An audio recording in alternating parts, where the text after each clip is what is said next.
Today, we will be looking at two horrifying caving stories that went horribly wrong. The first one begins with a devastating phone call in the middle of the night. What started as a routine cave exploration quickly turned into back-to-back underground nightmares. A 20-hour fight for survival. The next story is about a father and daughter duo that entered a cave looking for an underground waterfall, but they never came back. Their panicked children called 911 at midnight, triggering one of the biggest rescue operations. As always, viewer discretion is advised. At 2:30 in the morning, the phone rang, jolting Logan's mother from deep sleep. Her husband Lonnie reached for it while she listened anxiously beside him. Nothing good ever came from calls at this hour. The voice belonged to one of Logan's college friends. Logan's trapped in the cave.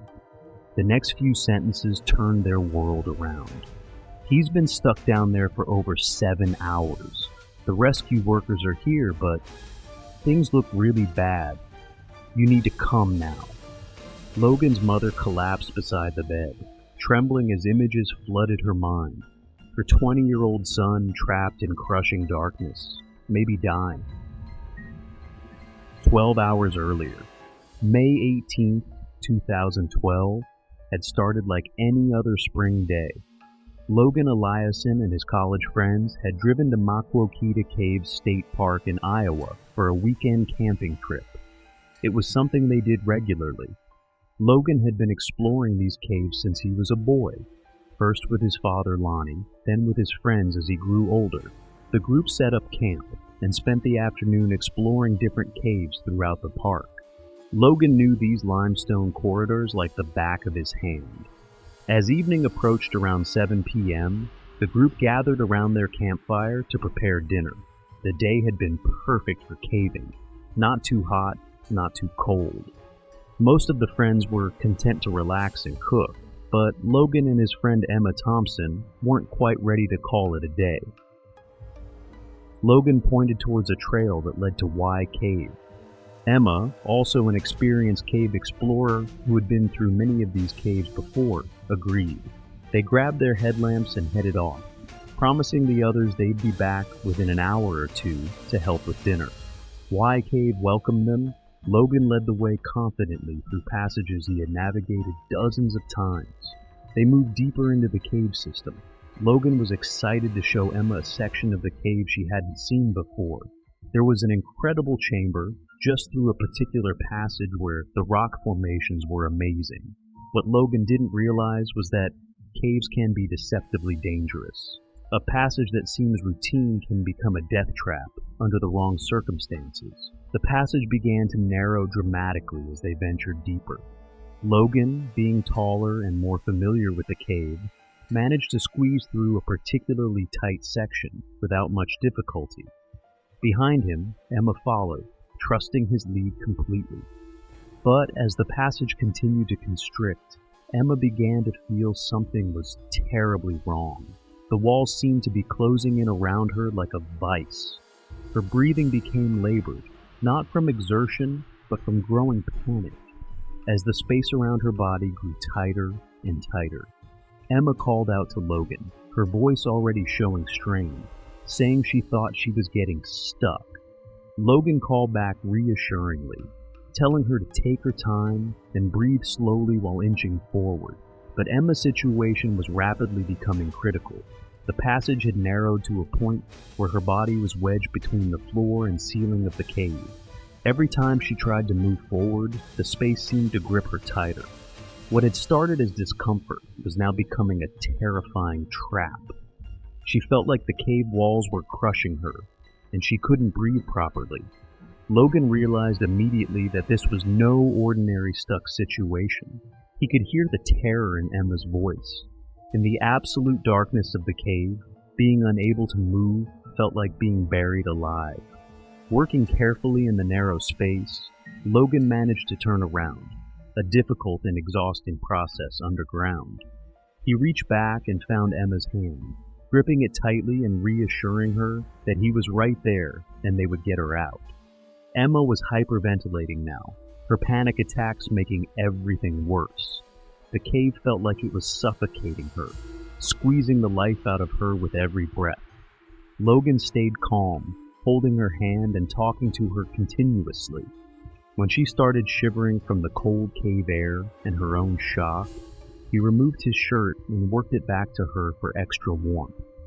Fortunately, another couple was exploring Y Cave that same evening. They heard Emma's distressed calls through the passages and found their way to the trapped pair. But when they saw the situation, Emma wedged tightly in the narrow passage with Logan, unable to help her move. They realized this was far beyond what anyone without specialized equipment could handle. The couple told them they were going to get help before heading quickly toward the cave entrance to call 911. Above ground, as full darkness settled over the state park, emergency vehicles began arriving. Rescue crews entered Y Cave with specialized equipment, working carefully in the narrow passages to reach Emma. They promptly started the supposedly only rescue operation of the night. The rescue operation for Emma took careful coordination. Working in shifts because of the limited space and oxygen, they started chiseling the passage to make more space, and making sure it's done in a way that the cave walls don't collapse. After 4 hours underground and 30 minutes of careful extraction work, Emma was finally freed from the passage that had held her prisoner. She emerged with scrapes and bruises and was taken to the hospital, but she was alive and safe. Logan felt tremendous relief watching Emma being carried out of the cave. He had held her hand for hours, talking her through her panic attacks and keeping her warm in the cold underground air. But his relief was short-lived. Things were about to get worse. When the rescue workers began leading him out through the same route they had used for Emma, Logan discovered something that would turn his relief into his own nightmare. As Logan tried to maneuver over a crevice in the passage, exhausted from the hours of stress and physical strain, he slipped. In an instant, he dropped deep and found himself wedged even more severely than Emma had been.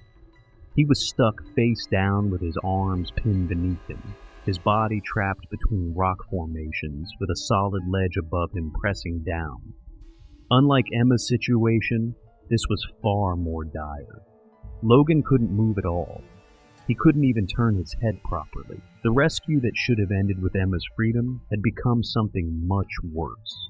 Outside, panic erupted as soon as everyone received the news of Logan being trapped, and that too, in a more peculiar situation. The rescuers were well aware of how tight the passage is, and how oxygen depletion could kill him in a short amount of time. His trapped position also meant that his blood will start flowing towards his brain, and the gravity pull will strain all his organs, causing medical complications. Hours passed away as rescuers tried to get Logan out. The operation was now much more difficult. Logan's family was contacted immediately. As soon as the news reached his parents, Logan's father held his wife as she trembled in his arms. He told her he had to go to the cave site, and that she should stay with their 4 younger boys who were still sleeping, unaware their big brother was fighting for his life underground. By dawn, Logan's mother couldn't wait any longer. She had to go, so Logan's grandfather drove her to the cave site, where a massive rescue operation was underway. Dozens of emergency vehicles filled the area. Ambulances, fire trucks, police cars, EMT trucks from across the region. A steady stream of rescue workers moved in and out of the cave entrance. She found Lonnie on a hill overlooking the cave, his jaw clenched with worry. The news was grim.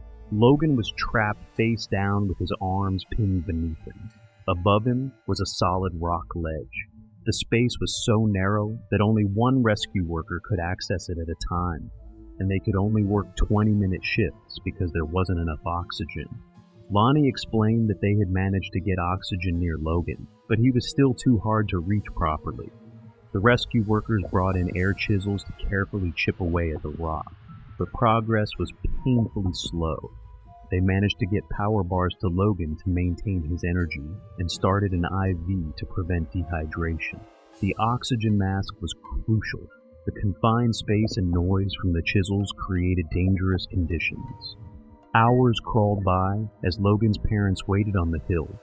knowing their son was somewhere directly beneath their feet. One rescue worker approached with encouraging news. Logan had freed one arm and was actually close enough to touch the rescuer's collar. They could finally get him better oxygen access. But then Logan's mother overheard Lonnie speaking quietly to another rescuer, telling him that if Logan went into shock or if they thought he wasn't coming out, Lonnie wanted to go down to hold his boy's hand. When she asked a rescue worker what they should pray for, his answer was sobering. Pray that Logan has the strength to help lift himself out. That's the only way. The reality was stark. After nearly 20 hours underground, Logan would need to find whatever strength he had left to help pull himself free. The rock formation made it impossible for rescuers to lift him out alone. As the hours passed, friends began singing hymns for comfort. Logan's mother, initially too overwhelmed to join in, eventually found her voice in Amazing Grace. The words felt meaningful.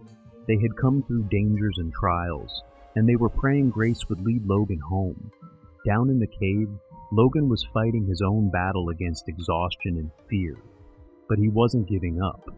Like his mother above ground, he found strength in song, quietly singing to himself in the darkness, knowing somehow that God was there with him in the depths. The rescue operation had reached a critical point. The air chisels had done all they could. The rescuers had carefully chipped away every bit of rock they safely could, without risking a collapse that would trap Logan permanently. Now came the most dangerous part of the entire operation. The rescue workers explained to Logan that they had created just enough space for him to possibly squeeze free, but he would need to use whatever strength he had left to help get himself out. The rock formation made it impossible for them to simply lift him. He had to be an active participant in his own rescue. Logan, exhausted and oxygen deprived after 20 hours underground, somehow found the strength to work with his rescuers. Using the small amount of space they had created, he managed to get better leverage with his arms. The rescue workers positioned themselves to help guide and support him, but the actual movement had to come from Logan himself. It was agonizing work. Every inch forward required tremendous effort from Logan, who was fighting against exhaustion, dehydration, and the crushing weight of rock around him. Then, in a moment that seemed almost miraculous after the endless hours of careful chiseling and failed attempts, Logan managed to pull his torso free from the crevice that had held him prisoner. The rescue workers immediately grabbed him and helped guide him through the passage to safety. The word spread quickly through the command center above ground. Logan was free of the crevice. He was conscious, responsive, and moving under his own power through the cave passages toward the entrance. When Logan finally emerged from Y Cave, 20 hours after he had entered it the evening before, he was barely recognizable, covered head to toe in limestone dust and cave mud, exhausted beyond measure, with scrapes and bruises covering his arms and face. But he was walking, and he was breathing, and he was home. His mother rode with him in the ambulance to the hospital, unable to take her eyes off her son, touching his hand to make sure he was really there. The nightmare that had begun with a 2:30 a.m. phone call was finally over. The next story is about a father and daughter that went caving in Virginia and vanished, triggering one of the biggest rescue operations in the region. July 3rd, 2021. Sharp's Cave in Virginia stretched like a black mouth into the mountainside. 40-year-old Arlen checked his watch one final time before stepping into the darkness with his 19-year-old daughter Lexi beside him. It was 3 p.m. on a warm summer afternoon. The plan seemed simple enough. Explore the cave system and find the famous waterfall that other cavers had described. What could go wrong on a basic cave tour? Everything.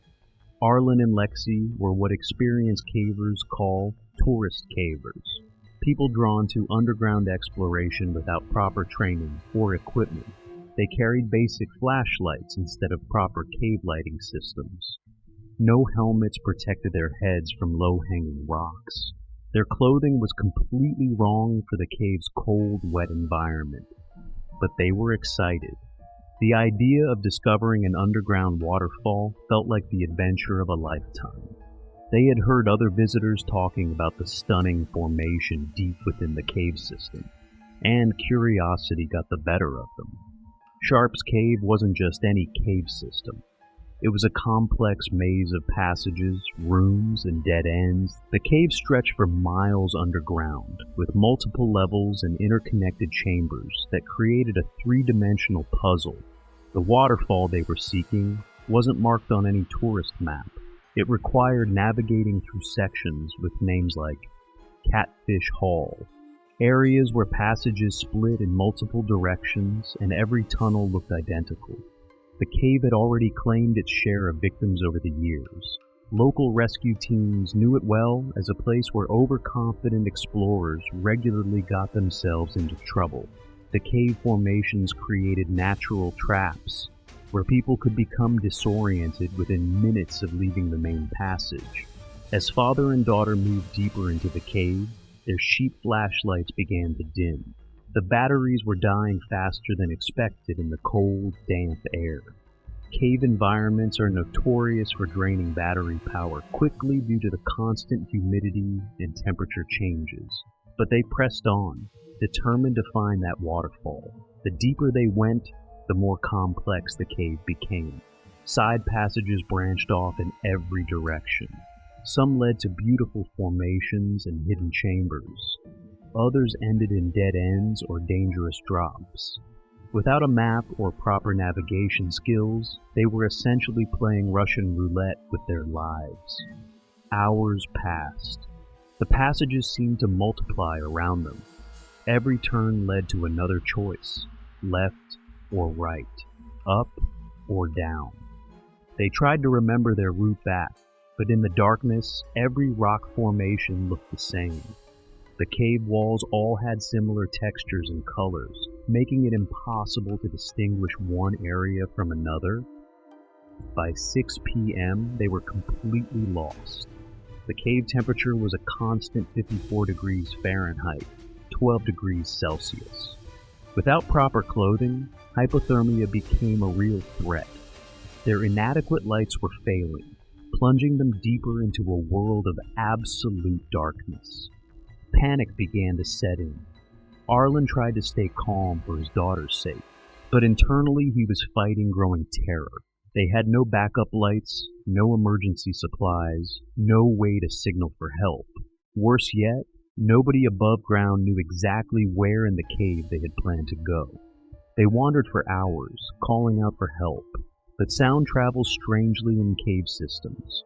Sometimes voices echo for miles through limestone corridors. Other times, they're swallowed completely by the rock formations, making it impossible for rescuers to locate the source. As the hours dragged on, their situation became increasingly desperate. Dehydration was setting in. Their bodies were burning through energy reserves trying to stay warm. The psychological stress of being trapped in complete darkness was taking its toll on both father and daughter. Meanwhile, above ground, Arlen's two younger children, aged 10 and 16, were getting worried. Their father had promised to be back by evening for a family barbecue planned for the 4th of July holiday. When 11:30 p.m. arrived with no sign of their family, the teenagers made a decision. They called 911. The 911 dispatcher initially treated it as a routine missing persons report.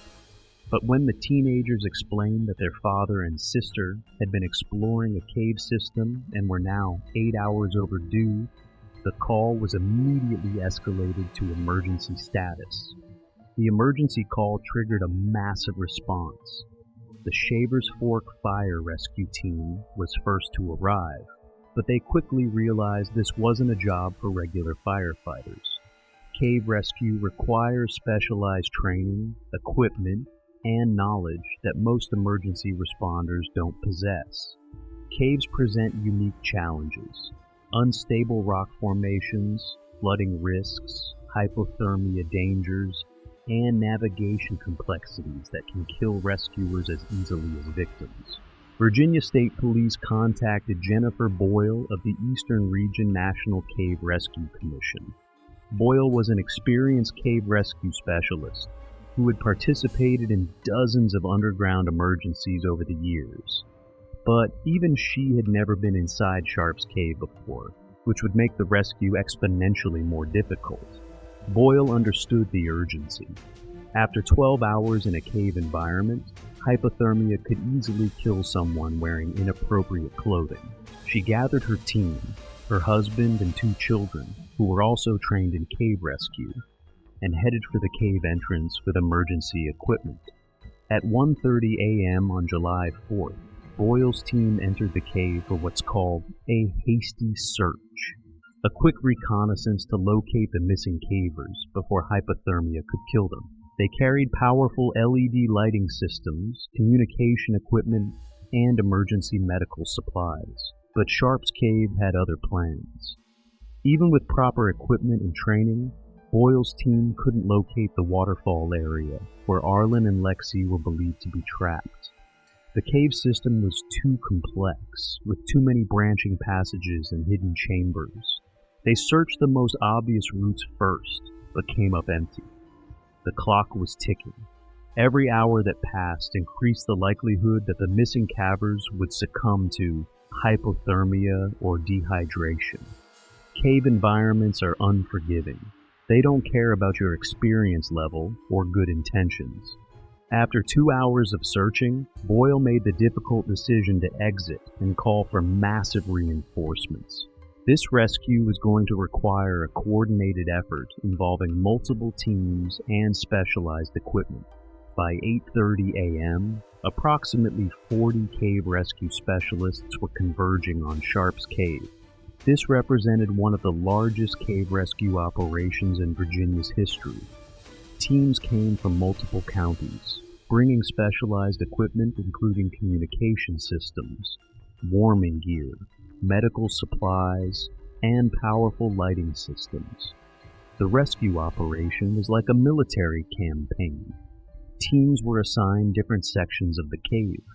Communication lines were run from the surface deep into the cave system, using field telephones that could work in the underground environment. Every passage had to be methodically searched and marked to prevent teams from covering the same ground twice. Around 10 a.m., Christopher Spence and Mystic Miller formed a search team focused on an area called Catfish Hall. This section of the cave had been overlooked in earlier searches because it seemed too difficult for inexperienced cave explorers to reach. They were wrong. Deep in Catfish Hall, Spence and Miller made a shocking discovery that left them stunned. 2 dark shadow-like figures huddled together at the corner. After looking closely with their flashlights, they realized it was Arlen and Lexi. Both were alive, but in serious trouble. They had been trapped in the cave for 19 hours. Their bodies were shaking uncontrollably from hypothermia.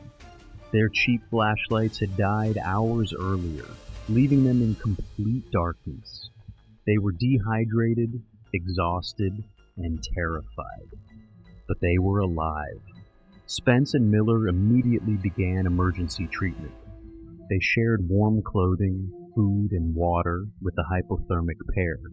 Most importantly, they provided proper cave lights that would guide them safely out of the maze. The journey back to the surface took several more hours. Arlen and Lexi had to be carefully guided through passages they never would have navigated alone. Every step had to be planned to prevent further injury or exhaustion. When they finally emerged into daylight, both father and daughter were suffering from mild hypothermia and severe dehydration. But they were alive and uninjured. What made this story remarkable wasn't just the successful rescue. It was what happened afterward. Despite their terrifying ordeal, Arlen and Lexi hadn't lost their fascination with caving. Instead of being traumatized by the experience, they wanted to learn how to do it properly. Mystic Miller, one of their rescuers, invited them to join the Greenbrier Grotto, a local caving organization that teaches proper techniques, safety procedures, and cave conservation. Rather than being banned from caves after their mistake, they were welcomed into a community that would teach them how to explore safely.